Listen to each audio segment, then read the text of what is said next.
telegram. I guess we'll start with last first, because it seems like y'all have Paxton up here. Well, Paxton was here last night, and he missed the finale tonight. But have some close-in information right there. Locker mates. He's talking about the information he gave you and what you like about DeMario. Actually, he had talked about him at length before he had his visit here, and had mentioned him from time to time in the past, just in the way he would say it. He said, whether it's practicing or playing, he's just all over the place. He's everywhere. And just somebody, locker mate, so brother type feeling about him. Straight to the Longhorns. And family. Yes, exactly. He talked about a lot about Paxton. Now Paxton, told him how he really gave him a recommendation to you guys. So it's just natural for us to go there first. Well, I had to. There was no other player. Paxton was locker mate. No, but seriously, it for me, it really was a personal thrill to just think about how close in that was and how ironic we'd be sitting here using the third pick in the draft for a guy that's got that kind of relationship. But it was great. But the good news was he had already told me he was just outstanding in every way as a human being. Just watching the video, you guys were seeming very happy with the pick, and just talk about where you guys were and why you were so excited in that room. Well, it really was. We were just really, you have ideas about where you want to be and maybe what we need and that kind of thing. But at the end of the day, to have a player like that with the kind of grade and overall, we're talking about Paxton and our talking. This guy was everybody in the scouting, and Will and certainly the coach, coaches. But frankly, he was a blue chip player person to be there for us, and certainly fits. And coach will talk about that. Will, you want to say something? Please do. No, just as we, when you talk about looking for a player, you talk about the linebacker position and what it takes to play linebacker in our defense. And in the NFL now, you got to cover running backs, you got to cover tight ends. You got to be able to blitz, and you've got to play all over the field. You play with two linebackers a lot now with the sub defenses, and so you got to do a number of different things. And then you also got to contribute on fourth down and love to play the game. You watch this dude play, you turn on the tape, it shows that he loves to play the game of football. Calvin Watkins, Dallas Cowboys. It looks like John Foster was also excited to have him around. Can he also, I'm assuming he can also contribute on special teams. Can you talk a little bit about that? I love it when people ask questions they already know the answers to. Hell yeah, we're excited about him on special teams. I mean, just to reiterate what Jerry and Will said, this is an excellent pick for us. It's a great fit.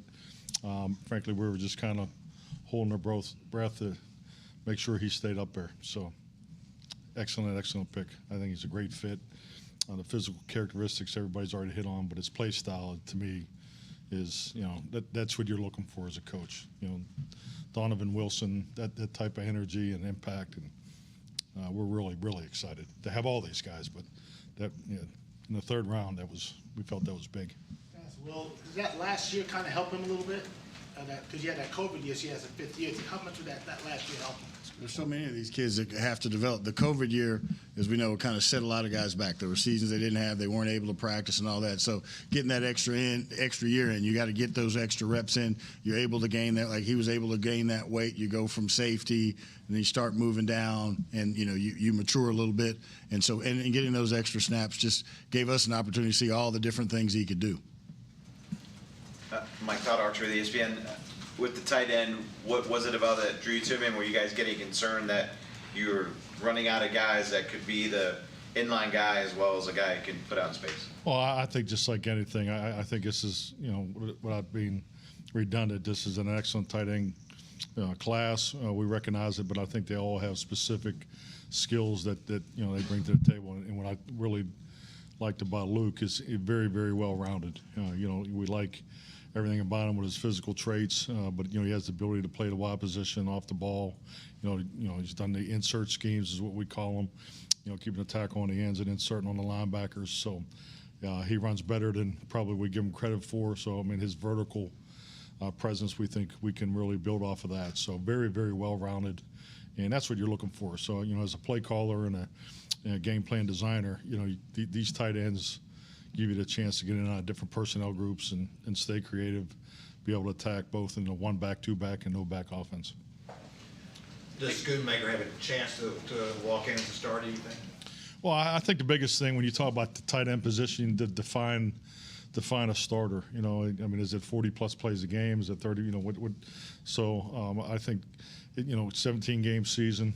It's all these guys in a tight end room are going to contribute, but I would definitely view him as a starter type as far as his impact. I think he'll clearly, be able to play. I know he will clearly play all four positions in the tight end area, on the line, off the ball, lead back, and displaced. Nick Harris, DallasCowboys.com. What kind of upside do you see in his receiving game? Obviously, his advantage is in the run blocking, but what do you see in his upside? Yeah, definitely. He's got the vertical speed. He's played in a pro-style offense. You can see, his ability to run we call beeline post, the inside post, the seam routes. So he'll be. There's not going to be a whole lot that he hasn't done that we'll ask him to do. Scott. Skyler's with the AP. Jerry, it's been a fairly quiet draft. There were a lot of trades today. You all didn't have any. And from our point of view, maybe not the flashiest picks. How do you feel about where you all are after 2 days and what you have? I think the three players that we have chosen, we really, they will play. They'll be actively playing. And that seems trite to say that, but we've got players here that fit in with where we need depth or where we need, in some cases, we need to have them out there. I think that Mozzie Smith played in average 60 plays a game. 40, 50 plays a game. So I look at plays, to answer your question. I see a lot of plays out of these three picks that we've made today. On the field a lot. I see them available. I see them, they've played big time places and big time situations. We ought to be able, we ought to be able to find a spot for them here. And that would be, from my perspective, my goal is to come out of here with guys that are on the field this year. Well, did you guys just spend a lot of time in Ann Arbor? No, we spent enough time in Ann Arbor. We spent a bunch of time watching the tape. Our scouts that go into that area, when an area scout goes into an area, they come back with passion about a player. They came back with passion about these players. You turn on the tape and you see why. An interesting one for me, and Mike will tell you, this was in December, watching some college tape, and I'm watching the tape, and I said, "This Mozzie Smith," boom, and that's where we started talking about that. And then you watch the tight end as you're going through all of them, and you see the ones that are rated higher or equal to, and then you compare this kid's physical tools, his production, his stats, and you say, at big time programs, they're ready to play NFL football, and they do a lot of things that we do in the NFL. NBC5 in Dallas. Will, you were talking about Overshown and safety at the beginning. I noticed his size is very similar to Jaron Kearse's.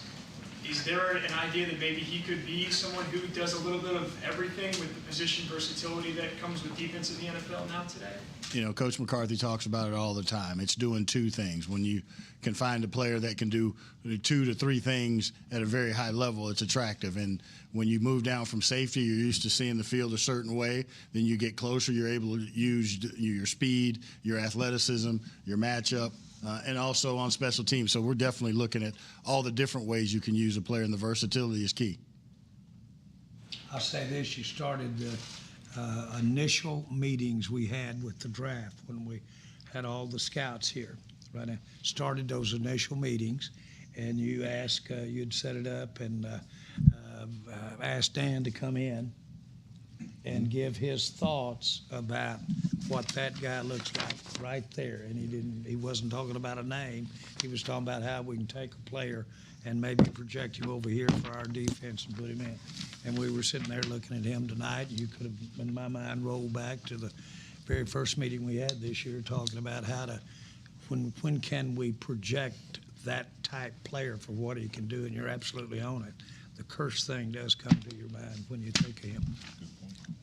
Steven, you said last night that you all went into that pick feeling like you had options. Similar feel today, that as it kind of laid out, did you feel good about how things were, and how do you see things for tomorrow? Yeah, I think we felt really good as we moved through. And, you know, at the end of the day, the biggest thing of all, especially with the Overshown pick, is, you know, really having belief and confidence in your board and just saying, hey, this guy's up there and he's blinking, and he's a hell of a football player. Let's just take him. We're fortunate he's there, and let's jump all over it. And shoot, it was just, you know, that's how it fell. You know, when we picked Schoonmaker, it was obviously, I think we had several options there, but, you know, he was, and we had a lot of discussion about 3 or 4, 5 players, and, you know, it just turned out he was the right fit for us, the right fit for what Mike wants to do with our offense this year, and, you know, it made a lot of sense. But at the end of the day, the hard work is what goes in, you know, from the time this draft's over to the next draft is all the work that goes into putting your board up. You got to have confidence in it, and you stick with it, and good things will happen. There were a number of tight ends you liked. They started going off the board. How tough was it to stay patient, and where did Shoemaker fit with those other guys? Well, I just think we, you know, at the end of the day, you know, we weren't in any way panicked. There were still good tight ends left that we liked when we picked him. And so we were very comfortable. It wasn't, oh my gosh, we're not going to have a tight end to get. It was just we liked him more than we did the tight ends that were left and our other options. And Mike, you said last night that as you looked back on the season, that run defense kind of stood out as something. Did you feel coming into this that there wasn't really any glaring need on this roster, that it was an opportunity to maybe kind of, you know, fill the way it's kind of gone so far? Well, I'm still stuck on your, you know, you don't think our draft's very sexy. I think it's sexy as hell. I mean, we got six good players here. You know, Brandon Cooks, Stephon Gilmore, and Jonathan Hankins too. Want to add to this, but yeah, so what was your question again? I'm like I said, That's 2 5s and a 6 on those 3 guys. The roster you had coming in, did you feel like there was not really a glaring need anywhere, that this was an opportunity? I was just messing with you, Spider. I'm good. I got the question. Yeah. No, I think clearly it's, yeah, we love our football team right now, and I think I've talked about this before. I think the biggest jump that you do make is from your younger players, and those guys are here right now. You know, I'm talking about the 2nd, 3rd, 4th year players, and this is now our 4th class. I mean, this is exciting. I know we got one more day left, but it's all about stacking success, whether it's player acquisition, whether it's teaching and growing as a football team. But yeah, I love our football team, and we're going to get better again tomorrow. I will say this, there is a huge amount of mental gyrations going on and a lot of talk going on about what if this, what if that. Obviously, there is fat phones ringing in there and what have you. And tossing things out and trying to run it through the deal. And I've got about 1 finger left. I had 3 nubs eaten off each hand today. If that doesn't work, that doesn't work. So you're sitting in there. It's not that when you think about being patient or something like that, it's not that you're totally being patient. You're sitting there looking for ways to maybe try to get some value if it were there. And obviously you're looking at team needs, but that certainly has all been figured in, don't get me wrong. But then guess what? It isn't exactly like it was the day that you put the board up there, because there's about 30 players off of it. And so you need to be talking about if there's anything about it that's different that we could absolutely add value there. So I guess my point is that it really is a mental, very active time going on in there, and with a lot of ideas. And one thing that I'm proudest of is I don't believe anybody's hesitant to toss it out in there and try it on and chew it up a little bit, and then see where we are. Mike, with your tight ends, do you view them all as similar trait-wise, or do they all do some different things that allow you to move them around or play it differently? Yeah, I mean, just speaking on the tight end responsibility, as I've stated already, I look at it as, you know, there's 4 areas that they we'll distribute opportunities for them. And, and I think clearly, yeah. I mean, you look at how Jake, the opportunities he had last year, and, and Peyton came in and did some excellent perimeter things, did some tough, hard-nosed things in some of the lead outside zone wrinkles that we had. So, yeah, you want diversity in a tight end group. I mean, it's a long year. The ability to be in 2 tight ends, 3 tight ends, 1 tight end type personnel groups and just really, get in and out of the concepts because, I've always viewed offensive football clearly, and I know I've already said it, but I think it answers your question even more. I mean, you want to be able to play 2-back concepts where you're really stressing the defense with 7-gap runs, and also, have lead blocking components to it. Then you got your 1-back offense where you can be 6, 7, 8-gap run action and things come off of that, and you got the ability to go empty. So, tight ends are always, I've always felt between tight ends and linebacker body types, you can't have enough of them on your football team because those are the guys that can play 4 downs. And I'm talking about outside linebacker types. I'm talking about inside linebacker types and tight ends. Stephen, we've asked you about this several times in the past, but Michigan, Texas so far, you guys find yourself tilting more and more as time goes on to these sort of blue blood type programs and what they produce? Well, I think especially early. You got guys who are proven. I mean, they're battle tested. If anything, the Power 5 are differentiating themselves more and more in terms of, how they recruit. And then, with all the changes in the transfer portals and, all the moving parts that go with that, I think, the guys who start in smaller schools end up with the big schools. And, I just think they're battle tested. And whether it's the SEC, whether it's the Big Ten or the Pac-12 or the Pac-10, I mean, whatever you want to call it. But, yeah, I think there's when you really look at it, you got to give them credit. Now, I think as you make your way through the draft, I mean, sure we found a hell of a player in Bland, later in the draft. But, early on, these guys, it's hard not to be drawn to a lot of these guys. There's always going to be exceptions, but no question. I mean, you look at our draft, Michigan, Texas. Obviously, we're big fans of the SEC players and, how they're battle tested when they come out. So, it's hard not to pay attention. I mean, Will can probably answer that better than I, but no question. Yeah, I mean, we scout them all, but there is, when you get to see the best going against the best, you have an opportunity to see who they're going against, competition, all of that. So it makes your evaluation. You can look at and say, who are they playing against that are like NFL players? Because, you got to look and there's a comparable. What are we bringing them into? What we do in the college game, the kids from college, what we're doing is we're projecting. So in order to project, you got to see what they're going against. And so you get a little bit of that when you talk about the bigger schools. That's where the players in the NFL come from. But then we're also looking at the smaller school guys and the guys that do NFL things, regardless of what level they're playing at. And if it's the right value and they're a good player that fit our scheme, I don't think we say we're just picking big school players. That's not us. We want football players. Jerry, you've been doing this for a while now. How would you describe this weekend? I mean, just in general, the NFL draft, I mean, the love for it and all of that. I mean, it's a lot happening in 3 days. How would you describe what this weekend entails for you all? I'll start with my long-distance view of Kansas City.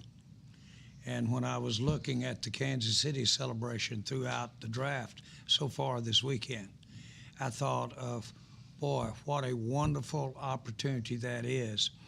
I know how hard Lamar, and I know he used to do caravans and go through Sedalia, Missouri, and go through all the towns in Missouri and do caravans to get them interested in the Chiefs and sell tickets.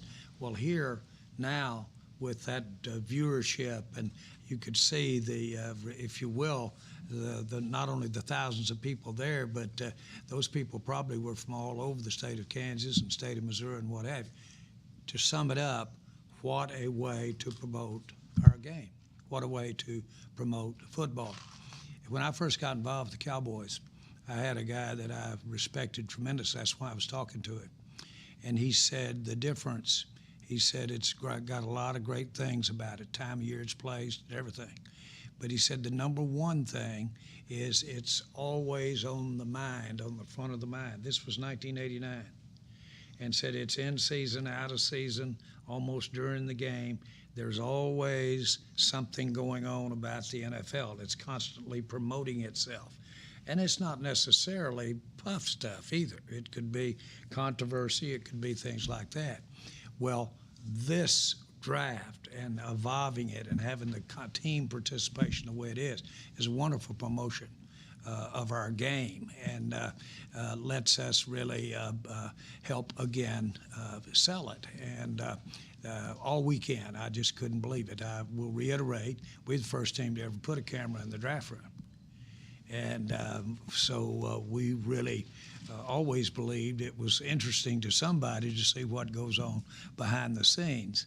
And of course, it's come a long way where it is today. But I'd say generally, as far as NFL sport, just the fact that it's such a so visible and interesting. And I think I heard the commissioner, y'all straighten me up on that, but on the deal, but I think I heard him say the viewership was in the 20 millions. We saw in the paper that it was 10 or 12, but maybe you go into the, digital and over the top and all that kind of stuff, but that many millions of people. Well, boy, what a great thing to be able to have people, if it's just glancing at what we do in the NFL and what we do in football, what we do in sports. Everybody in this room now is here by choice. You've heard me say this 1,000 times. I'm with you. We're brothers and sisters because we're here because we want to be involved in sports. This is a great day for sports, promoting it up. And it's got the same kind of viewership as some of the World Series and some of the things like that go. So this is a triumph. Jerry, do you look at any musts or that you have to fill in day 3, running back, kicker? How do you view your approach to day 3? I already took our kicker. I'm kidding. No. A Michigan man. Well, of course, we'll this day 3 is unbelievable. Not only the draft, but the free agency that's associated with it, and we'll come out of here with 30 players tomorrow night, counting the ones we draft. I'm talking free about agents. tomorrow, Yeah, and free agents. No, it's We'll gonna be have close 30 to that number, yeah. tomorrow. 30 names will come here, and so we've had some success in coming up with some serious players out of that numbers of people. So tomorrow's huge. Is that it? Good. Thank you, guys. Thank you. Thank you. This has been a production of DallasCowboys.com and the Dallas Cowboys Football Club. How about this, Cowboys?